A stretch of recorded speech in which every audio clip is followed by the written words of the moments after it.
Alright, this is a test. I'm going to just see whether or not I can use this device. Now we're going to tape a lecture later today. This is my office.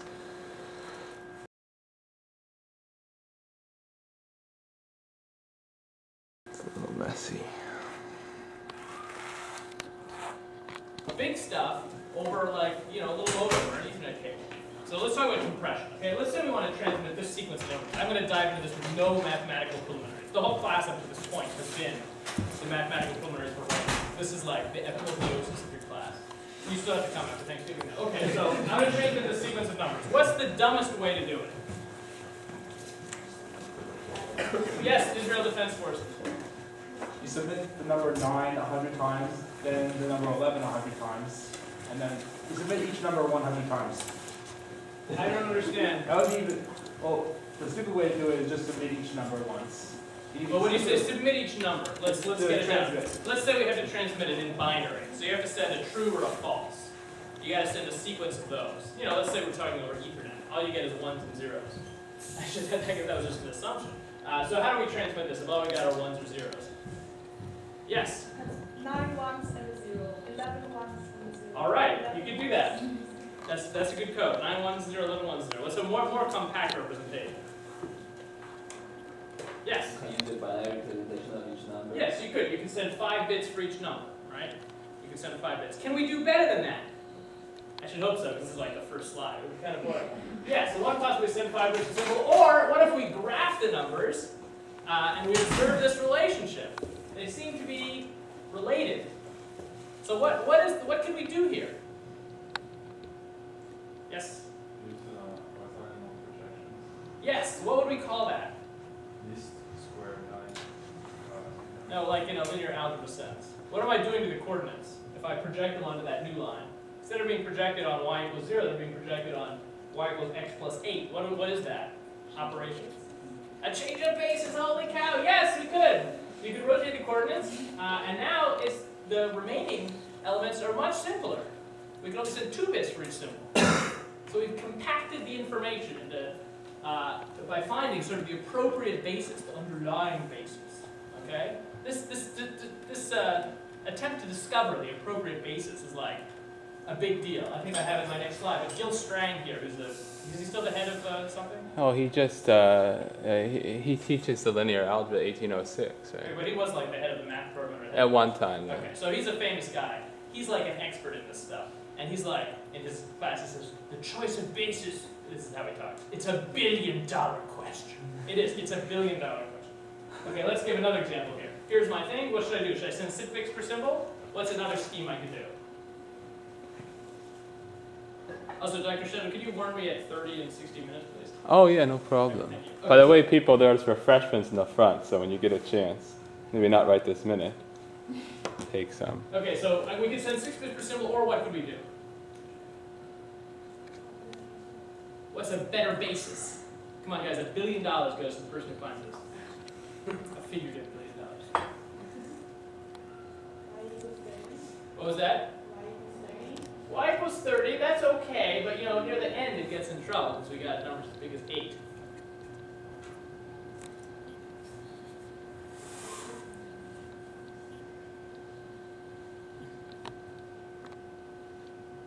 So here's a little scheme. What if we subtracted f of the previous element? Then it looks much simpler. Because the elements never diverge too much from the previous element. So what's our basis now? What's an example basis element?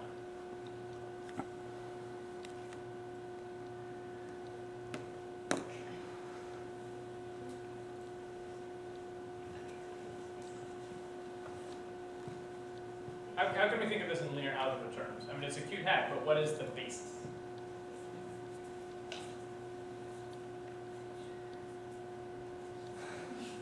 No one? Hungry? Where's hungry? No? You can't think of the basis? There's no shortage of food.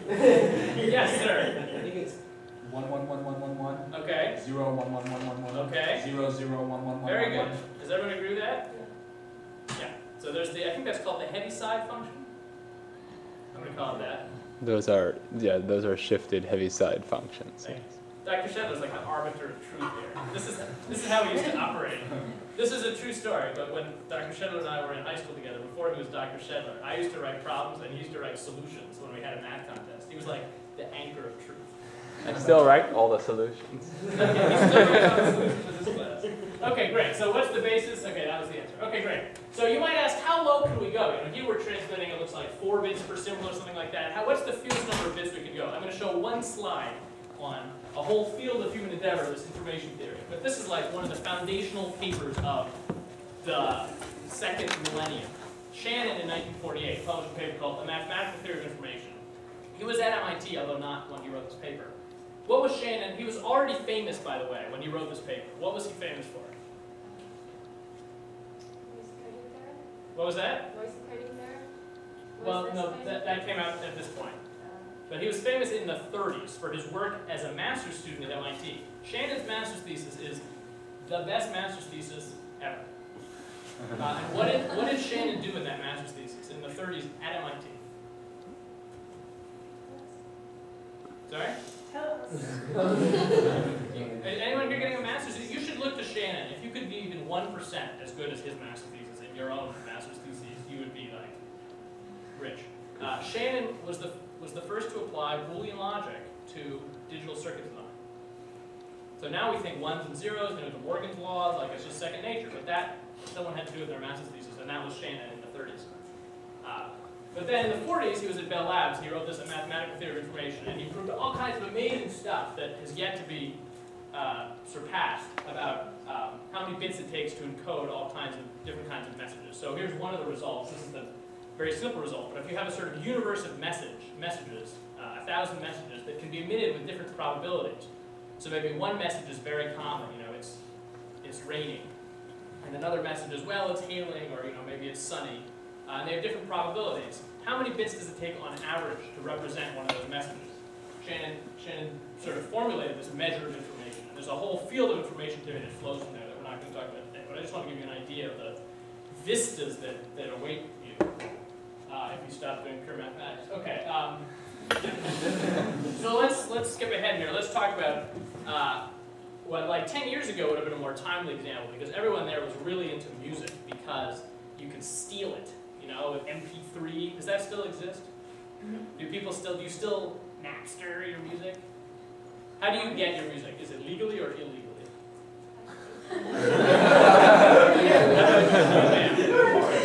When you get, first of all, do you listen to a lot of music? Okay, you, sir? Yeah. Okay, and what kind? What kind of music? Yes. Yes, what kind of music? Okay, and do you get it legally or illegally? Legally, really? From where? iTunes? Seriously? You're serious? Okay, that would have been a complete shock to your students of 10 years ago. I'm not kidding. If you were in a classroom in fall 2000. Yes, ma'am. That's not a shock. I don't know, I guess. It still comes as a shock? How do you get your music? BitTorrent. BitTorrent, okay.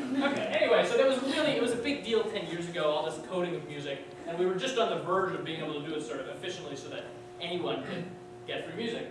So what we want is to represent a waveform here. Okay, and what's the sort of stupid way to do it that you would have done on your Sound Blaster 16 in 1985? Were you guys born in let's not. Okay. On your Sound Blaster 16 in 1985, what's the easiest way to code this on? Just like the first question, what's the dumbest way? Yes? You discretize it. You discretize it, and you send a certain number of bits per symbol. Very good. How did you probably saw the slide, I planned that. Okay, so that's one way to compress. Is this a good way? No, why not? Yeah, because we're not sort of in the right basis. Not in the right basis. It's a billion. Where do I have that slide? Somewhere that will be on the slide. I should have put it in the right place. Okay. So just as we were able to increase the efficiency on those numbers by changing the basis, we can change the basis on audio, and we can also greatly compress the information. Okay? As Gil Strang says. That's a $1 billion question. So here's an example basis we can transform. Okay, the top one is the basis you sort of get it from the sound card. Okay, you just get how much the voltage is at each element in time. You guys all see how that's like the top basis? Just what's the amplitude at each moment in time? But we can transform it into the bottom basis, which also, do you guys agree, spans the space? What would it take for it not to span the space? Yeah, there could be a linear dependence. Okay? But I swear to you there isn't. And then that's it. Any other 4 vectors will span the space? Yes? Okay. I would think that's like a first day kind of question. Okay. So this change of basis here turns out to be much more efficient. If you have what we would call a DC signal, a constant voltage, you can just represent that all in the first guy, and then you can leave off the other guys. And if you have sort of an oscillating signal, you can use one of the later guys. So it turns out this kind of basis, which we call what? Orthogonal. Well, yes, it's orthogonal, but what sort of family is this? Is wavy bases. You don't know? Sorry? It's a French guy. He was studying temperature. Yeah, Fourier. Oh. Now there's many other orthogonal bases. There's whole classes on families of bases, and I took one of them. But this Fourier basis is very, very popular. So let's talk about, so in MPEG, which is still the most popular scheme, we use one of these Fourier bases to compress the audio, and we want to, it turns out to just do a whole Fourier transform doesn't really work very well because there's boundary conditions and I don't have time to get into it, but it's not a good idea. So we use what's called a filter bank, a hierarchical filter bank. And we want to make sure that the signals that come in, a certain family of signals is sort of preserved. It turns out in audio, the signals that are very important are the eigenvectors of linear shift invariant systems. Does anyone know what family that is? First of all, what do we mean by a shift invariant, a linear shift invariant system?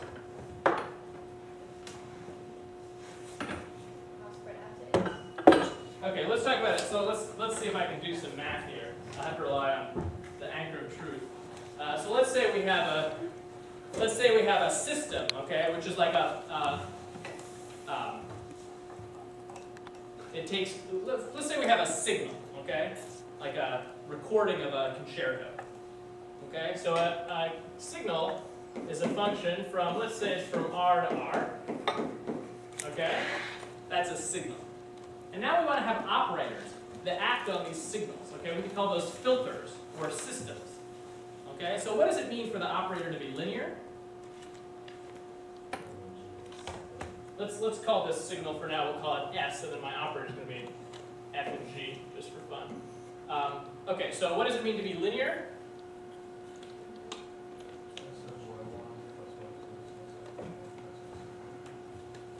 Well, let's say I have these operators F and G here, okay? If they're linear, I claim that F of a multiplication plus G of a multiplication equals the multiplication of F. Let's do different multiplications, M1 and M2 equals M1 of F plus M2 of G. Okay? Travis is looking confused. I'm in danger here. What is M1? What are M1 and M2 here? So M1 is an operator on these kinds of signals that multiplies each one component-wise by a constant. The whole function. The whole function.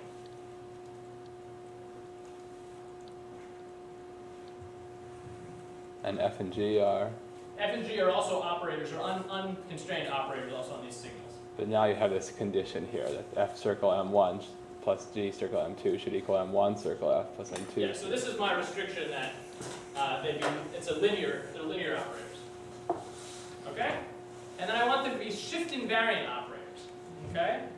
By which I mean that a shift in the input, so I'll call the shift operator tau here.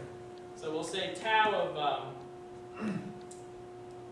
it's going to have tau and it's going to have some delay, which we'll call x. So how do we define this? What was that? Yeah. So that applied to, there's a way to do this functionally. But yes, I mean that Now you're looking confused. You're going to make me define it here. No, it's okay. Tau x of f of t is equal to f of x minus t, or f of t minus x in this case. Yeah. Okay? Okay. So this is the shift operator, like a delay, we would call it. Okay? So again, I mean that to be shift invariant, this f has to commute with the tau operator. Can I say that? Really on the limits here. Okay, so what I mean is f of tau is the same thing as tau of f. And everyone see that f circle m equals m circle f is the same as f is linear. Does everyone see that? It's f of lambda x equals lambda f of x. Okay, this is the. So there we go. Okay, so that's a linear shift invariant operator. Well, give me an example of a linear shift invariant operator in real life. Say it louder. Cosine. Cosine? Well, it's a shift of sign, isn't it? So. Well, we need an operator that works on whole signals. Cosine works on a scalar. The cosine is a function which is invariant under a certain shift, perhaps. Yeah. So what about like a trombone? When I said in real life, I'm sorry, I meant real life. Now you're looking even more confused. A trombone. If you walk up to a trombone and you blow it at a certain time, a certain delta later, some music's going to come out the end of it. Okay, and if you wait 5 minutes to blow in it, the music's going to be delayed by 5 minutes also. If you blow twice as hard, music's going to come out the end. Okay, that's a linear shift invariant operator. It doesn't have a. Let's talk about one that would be shift dependent.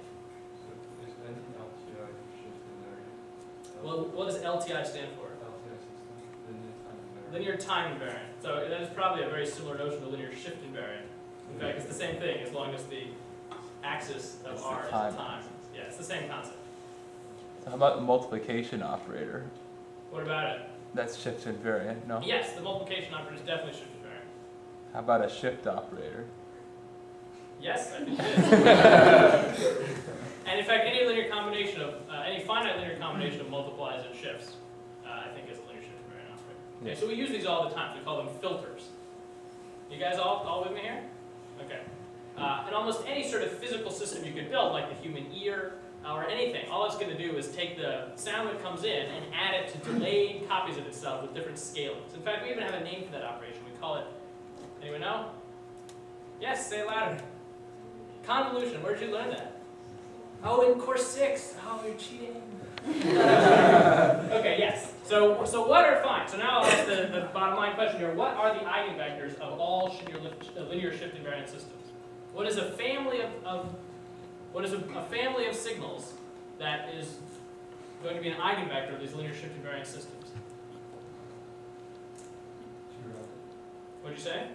Periodic, like 1 if it's even and 0 if it's odd. 1 if the real part is even, 0 if the real part is odd. That's periodic. Oh. A square wave. Yeah. Is this an eigenvector? But a certain kind of. No, but for all linear shift invariant systems. It isn't, right? Because what happens if we add this to a delayed copy of itself that goes up here? It's not going to be a square wave anymore, right? It's going to get little jumps in it. So that is not an eigenvector. Yes, sir? Exponential functions. Well, exponential functions like e to the x, say I'm pretty stupid, like that. Constant functions. Yeah. Well, okay, constant functions, yes, very good. Sines and cosines? Sines and cosines, yes. Very good, sines and cosines, which I think we would call complex exponentials. You're looking confused. That's okay. Okay. Yes, the sines and cosines are the eigenvectors of linear shift invariant systems. So if you take a tone of some frequency, 440 hertz, cycles per second, and you put it into one of these linear shift invariant systems, whether it be an oboe or a bunch of wires in a box, inductors, capacitors, all that stuff, resistors, what you're going to get out on the end is going to be a sinusoid at 440 hertz. But it might be shifted though. Yeah, it might be shifted. That's okay, because shift is the same as multiplying by a complex number, right? That's what it means to be an eigenvector. If you shift it, you have to get a multiple of it, because a shift is in particular a shift invariant operator. So that's like the eigenvalue. Yeah. Okay, so these are the signals that recur all over the place, these sinusoidal signals. Well, it doesn't sound, anyway. But you see that sine and cosine themselves are not eigenvectors. It's this e to the ix, which is the eigenvector. Yeah, these complex exponentials. Okay, so these are the things we want to preserve.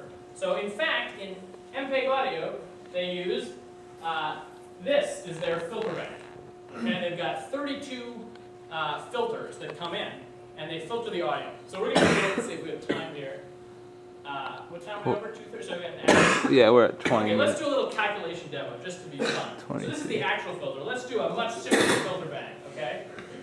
Let's see here. Yeah, we're going to do a much simpler filter bank so you guys can see how MPEG audio, in theory, divides up the signal. Okay, you guys up for this? Then you can make your own MP3s. You won't have to steal them anymore. Okay. So let's talk about how the filter bank works. Okay, so I'm going to give you guys all jobs here, and we're going to run the filter bank through the class. Okay, we're going to have 6 operators. Okay, and this is going to be a recursive filter bank. So the signal's going to come in here, and I'm just going to give you 8 numbers because this is going to be annoying enough already. Okay, it's going to get split off. We're going to have what we call the analysis low-pass filter and the analysis high-pass filter. Okay. So the analysis low-pass filter, what's a low-pass filter? We want to kill fast variations and keep slow variations, okay? So that's going to be the vector 1, 1, okay? Okay, and the high-pass filter is going to be the vector -1, 1, okay? So the signal's going to come in, and the low-pass people, which will be you, sir, are going to convolve it with this. And the high-pass people, which will be you, ma'am, are going to convolve it with this. Okay? Okay, so let's see if we can do that. So let's put in a signal that's going to be 3, 1, 4, 1, 5, 9, 2, 6. These numbers just came to me. So we're going to put that in. And then we're going to convolve it with 1 and 1. So what's the first output that's going to come out of here? You, sir, you're going to convolve it. Let's pretend there's a 0 on the front here. Whoops. You can convolve it with 1 and 1. So what's your first output? Okay. You're going to take 0 times 1 plus 3 times 1. Okay. 3. Okay, good. And then what's going to be your second output? 4. Okay, good. So you're going to process all the numbers like that. Okay? You guys all have got to pay attention to this because it's going to take. Okay? And the high-pass people are going to do the same thing, but you're going to put -1 and then 1. Okay?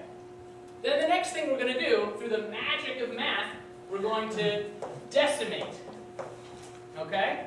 We're going to throw away all the even entries, starting with 0. No? Yes, we're going to throw away all the even entries, starting with the first one. So you're going to throw away this 3. Okay? Okay? These are all linear operators. And then you're going to spit out here the remaining 4 numbers. Okay? So we're going to have 8 numbers coming in here. You're going to have like 8 numbers here, but then you're going to end up with just 4 numbers here and here. Okay? And then I promise you, if we then upsample by 2, which means to insert zeros after every element. I'm describing this correctly here, right? Yes, okay. Upsample by 2, which means to insert zeros after every element. And then we're going to apply what we call the analysis filter here. Okay, there's going to be an F and a G filter. And we add them back together, we're going to get the same signal. Okay? You guys ready? Okay, except we're not going to do it quite like this, because we're going to do it recursively. Okay? So instead of this feeding directly into here, we're going to actually take this whole filter bank and put it in here. Okay? So we're going to iterate it until we have just one number going here. Okay, so we're going to take the whole thing apart recursively. It's going to be 3 steps. And then we're going to put it all back together again. And at the end, I hope we'll get the same numbers. You guys ready? Okay. So you can do low pass, you can do high pass. Let's do it. Come on. You have to calculate these numbers. Come on, we gotta do this quick.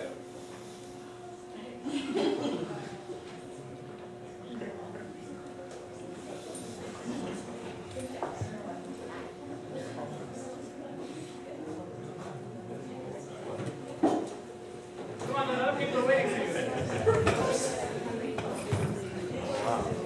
Wait. Every time you divide it up, you get 4 signals. Well, then we keep 8 numbers.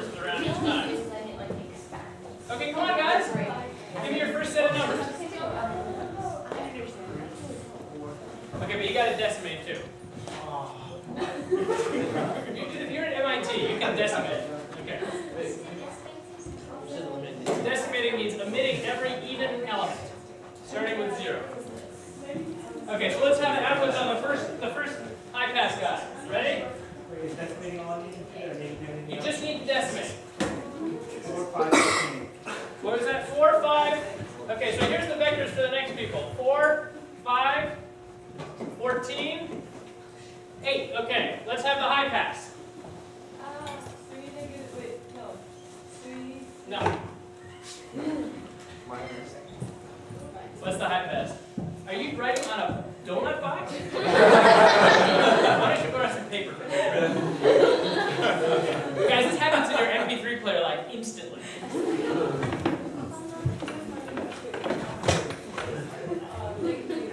Negative? No, you didn't. You got. The first number is going to be negative 2.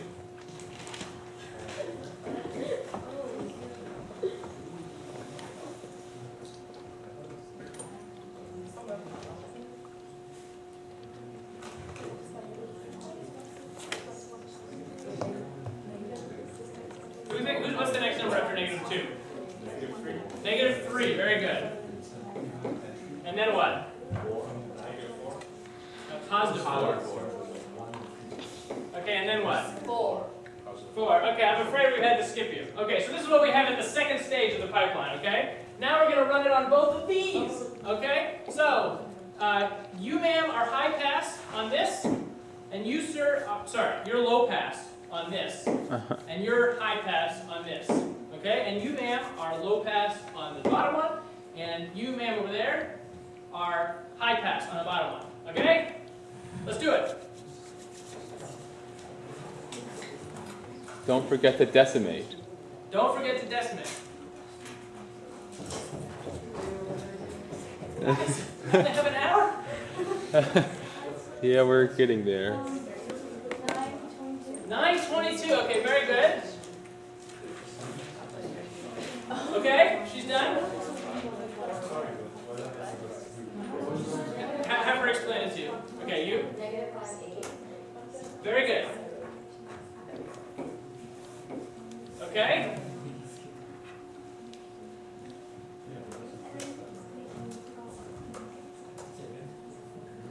How's it going over there? You're doing high pass at the bottom.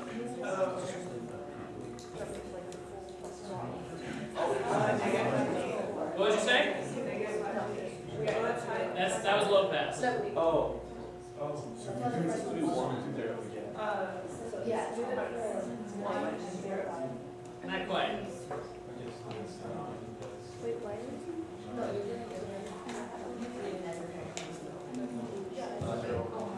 I'm confused about why it's 922 and not just 19. By why it's what? How are we indexing? So why is it 922? Right, so we're starting on the left, I guess. The first one is the one on the left then, right? No, this is, well, they're being, sorry. You're asking why it's 19? Why you decimated to omit 19 instead Are of we 22? indexing from 0 or from 1? You're indexing from 0, but you start as soon as you have overlap with even one of them. So the first convolution, we pretend there's a 0 in the front. So the first convolution is with one thing that's in the signal and one thing that's a 0. Oh, okay. Ah. Thank you.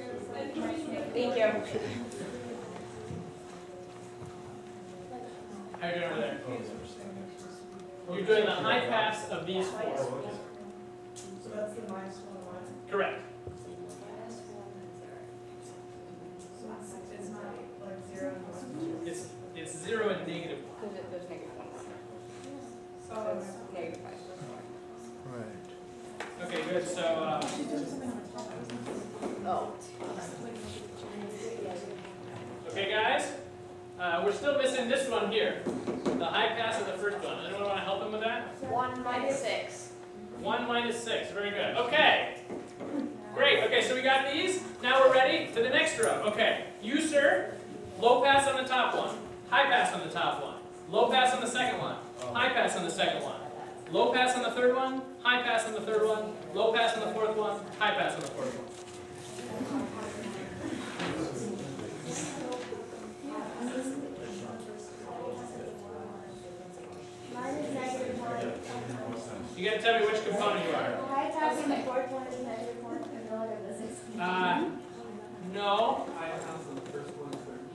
13, good. Low pass on second one minus 5. Oh. Yes, minus 5, good. Low pass on the third one. 3, good.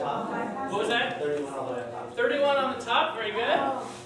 Okay. High pass is third one is 13. Yes, good. The low pass is -1. Good. So high pass is 1 on the fourth. Very good. Minus 7. Minus 7. You guys see why parallel computing is so hard? Like Google has immense problems. Okay. Great. Now we're gonna put. So this guys. This is how an MP2 sends your data. Okay. This is what we get to, the all-cloud representation. And as I'm going to explain in the next step, some of these components, how many bits would it take to send these all with full precision? 5.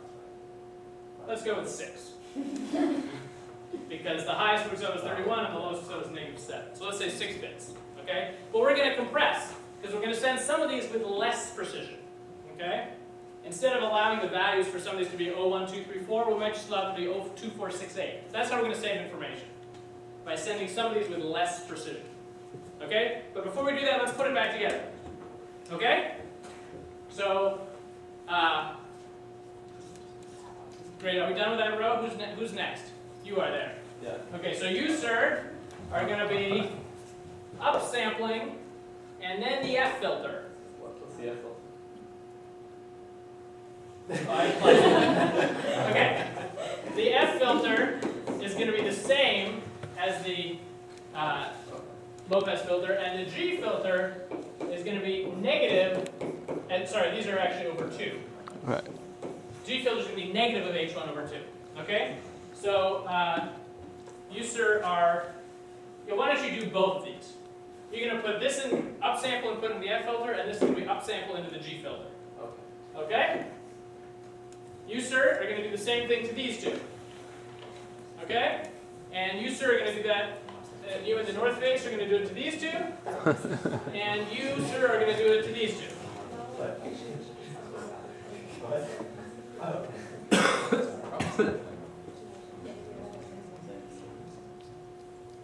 Okay, so the upsample means you put a 0 after every element. So if you started out with 135, you're going to end up with 10305. Mm-hmm.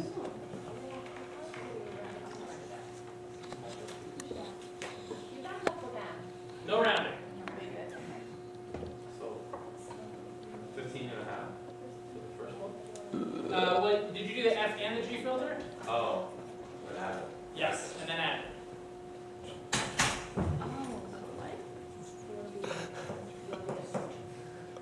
We added on both numbers, so you do the high pass for the top one, low pass for 13. No, this one goes into the F filter, and this one goes into the G filter. Yeah. And then the outputs of those are added.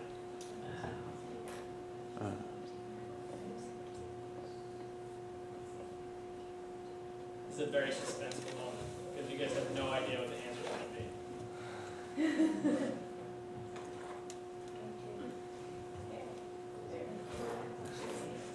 I'm dying here.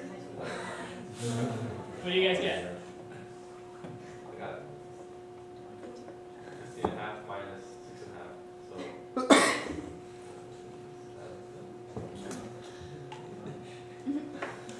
24. Okay, he's got it. Who else gets 9? 9, yeah. Okay, 9, and what's the second value? 22. Did you really get that? No. Okay, let's get the second value. From the F filter and the G filter. Should we go through this step? Should we go through the step, or are you guys good? Yes, okay, let's go through the step. Okay, so what are our inputs? We've got the vector of just 31 and the vector of just 13, okay? We upsample by 2.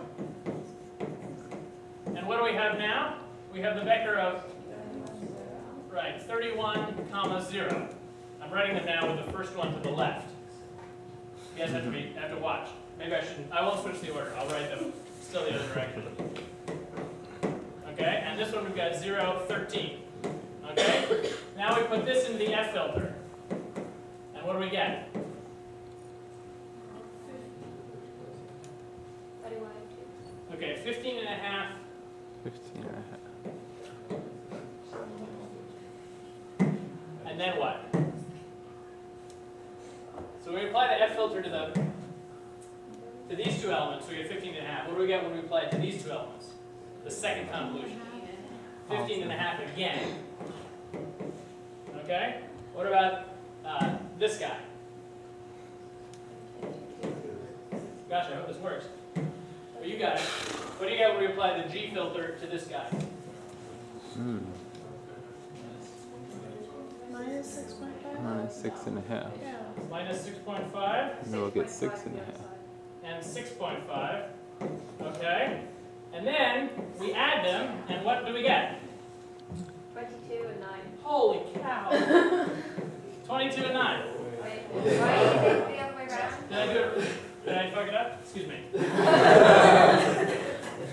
Yes, we'll edit that out. Okay. Okay, great. 22 and 9. Okay, so 9 and then 22. Great. Now the rest of the teams should have a pretty easy job. The people I assigned this one, what's the first coefficient? 1.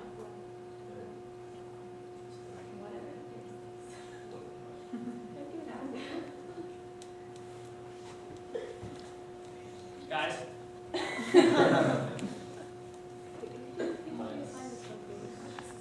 Yes, the 1 and minus 6. Okay. What's the next one here, guys?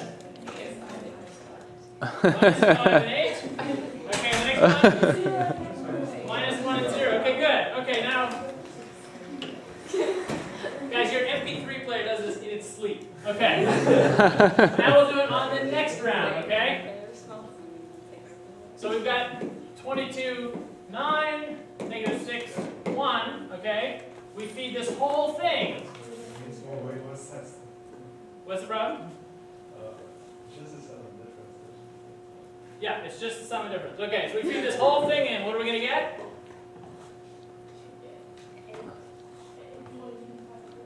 What? Yes, 4, 5, 14, 8. You guys are great. This is really speeded up. Okay, and now we feed the next ones in, and we're going to get what? Great. Okay. And now we feed this whole thing in, and what are we going to get? Holy cow. Okay. Okay. So you guys believe that this filter bank provides what we call perfect reconstruction? Okay. Now I'm going to ask you a trick question. Actually, not a trick question, just a hard question. What is the relationship that needs to obtain between H0, H1, F, and G to have perfect reconstruction?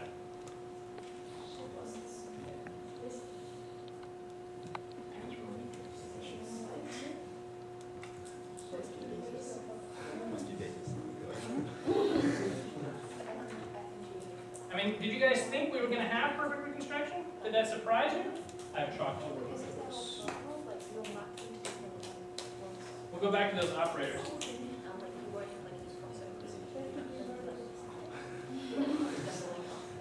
Okay, you guys, so let's talk about this. We amazingly got perfect reconstruction. Do you believe that any signal I put on the left is going to get the same thing out on the right?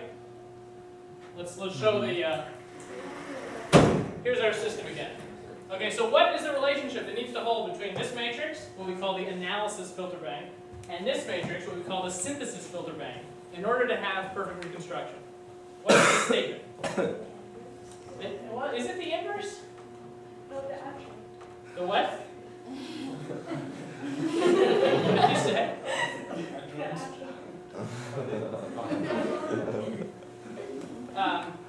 Okay, why don't you guys take that problem home and think about it?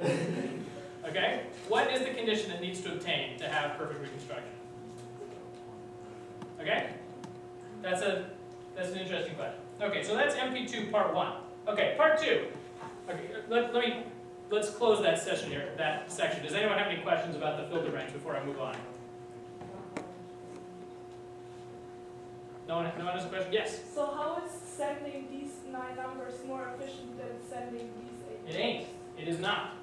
If you have to send the same precision for those 8 numbers, the 8 vertical numbers as you did for the 8 horizontal numbers, it's the same. The only way we get compression is if we send some of the 8 vertical numbers with less precision. Okay, so instead of using 6 bits to each one, we might use only 2 or 3. But that's a great question. You don't get any compression just from rotating the matrix, the vector. Okay? So, how is it better to compress those numbers rather than compress the? That's a great question. I mean, this is what we're going to do in the next session. The answer is that by changing the basis, we can separate out what matters from what doesn't matter. That's the basic answer in all compression. You have to separate out what counts from what doesn't count. Anything else? Okay, so let's make that be the homework problem. What is the relationship that needs to hold between this matrix and this matrix in order to have perfect reconstruction? What do you mean by matrix here? Matrix of H0 and H1 is what? It takes something and gives you 2 things, or?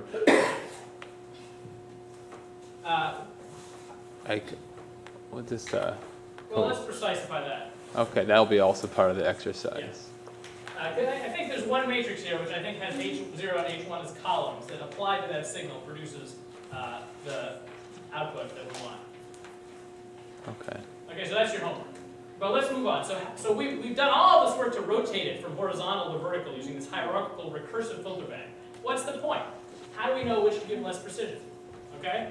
The answer is, the whole goal of this is to exploit a neural feature of your ear, okay, which we're going to call masking. The fact is the ear is not like a tape recorder. It doesn't just record the amplitude that comes in as a function of time. The ear is complicated. And the ear, it pays attention to some tones and it doesn't pay attention to other tones. And we know this. So let's make a little demo here and you can see. But the whole point of this this recursive filter bank is to take advantage of how your ear cheats you. Okay? Let's do that.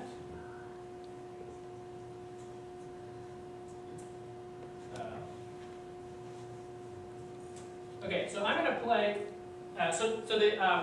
The end goal of that MPEG filter bank, just like this one, is to separate the input into a series, essentially, of sinusoids at different frequencies, into 32 banks, 32 bands. Excuse me, 32 bands between 0 and about 20 kilohertz. 20 kilohertz is really high. It's separated into 32 bands. Okay, and the thing that we know about the ear is that if there's a loud noise at some frequency, it's very hard to hear anything that's at a nearby frequency. We call that masking. So I'm going to play a little demo here. Let's turn off the volume. You're going to hear 2 tones of alternating frequency, and you'll see them on the screen, and you're going to hear them clear as day. And then some noise is going to come in a frequency that does not overlap the tones. And yet, you're probably not going to be able to hear the tones anymore. At all. Okay, so you're going to have tones and frequencies that are nowhere close to the noise, well, not overlapping with the noise, and yet you won't be able to hear the tones anymore. And you'll see it, so you'll think you're hearing it, but you can try closing your eyes. So we'll do this demo a few times. Okay, let's try this. Oops. Hang on.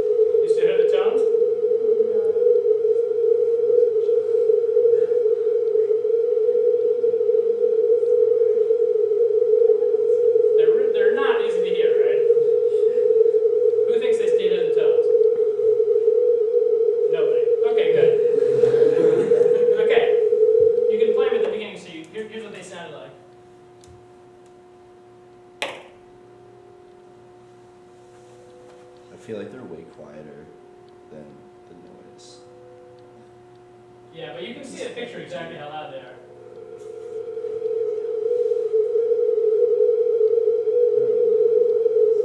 Can you reduce the noise a little bit? No. Okay, so this should give you a clue that those tones, we might not be able to leave them out completely, okay? We might not be able to leave out that number completely and set it to 0, but we might be able to represent it with far less precision than we otherwise would, okay? Instead of representing the tones, the amplitude of 1, 2, 3, 4, 5, maybe we just have to represent them, 0, 4, 8, 12. Okay, in jumps of 4, because the precision that we need to represent them is much less, because you can barely hear them anyway. That make sense to you guys? You're laughing, but this is what MP2, MP3, that's what they all do. Okay, so let me show you a demo. Here's what that same thing looks like after we put it through an MP2. Okay? So we're going to compress it with your MPEG compressor, and here's what it looks like. So to do this filter bank, and then you reduce the precision on some of them, and then you unfilter Exactly. bank it. The unfilter happens when you play it. Right. But yes, so I put this through just a normal MPEG MP3 compressor, MP2 compressor, and here's what it gave. Okay, so you look what it does. Well, I'll show you one more time so you can just look at the picture. Look especially at how much noise there is. See, there's almost no noise right now when the tones are playing. And then when the noise does come, it's only in the middle. Okay? Okay, so here's what MP2 does. And remember, it's dividing up the whole frequency range in only 32 bands. So it has to make a pretty coarse decision each section. How many bits is it going to give it? Here's what it looks like after it goes through the MP2 compressor. And it should sound basically the same.